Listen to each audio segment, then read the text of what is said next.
আসসালামু আলাইকুম। সবাই কেমন আছেন? তো আজকে আপনাদেরকে দেখাবো আমি কি আচার বানিয়েছি।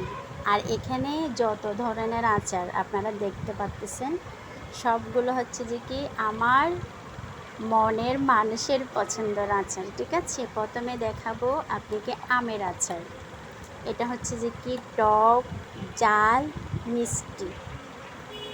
এটা কাঁচা আম দিয়ে বানানো। ঠিক আছে, এরপরে হচ্ছে যে আপনার তেঁতুলের আচার। এই আচার হচ্ছে যে প্রথমে এগুলো ভালো করে হালকা একটু পানি দিয়ে মিক্স করে বিচিগুলো নেওয়া হয়েছে। এরপরে চিনি দিয়ে টক, ঝাল, মিষ্টি। এরপরে হচ্ছে আমের আচার। এটা হচ্ছে যে কি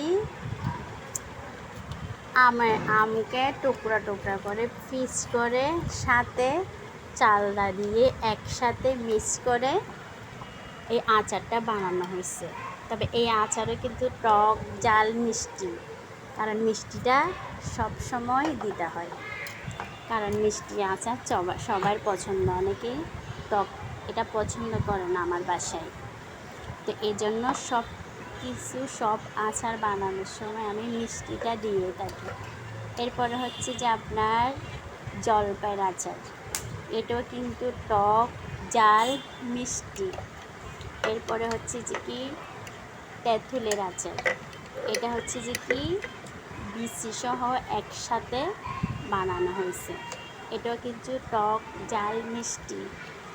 এরপরে হচ্ছে যে কি চালডার আচার। এটা শুধু মিষ্টি, এটা ঝাল না, এটা শুধু মিষ্টি। এরপরে হচ্ছে যে আমের আচারটা রোদে ভালো করে শুকানো হয়েছে। এরপরে পিস পিস করে কাটি, তারপর হচ্ছে যে কি চিনি দিয়ে ভালো করে বয়মের ভিতর রাখা হয়েছে। এটাও কিন্তু টক, ঝাল, মিষ্টি। তো এখানে হচ্ছে যে আপনার 7 রকমের আচার বানানো হয়েছে। এগুলো আমি নিজের হাতে বানিয়েছি আমার খুব একজন কাছের মানুষের জন্য।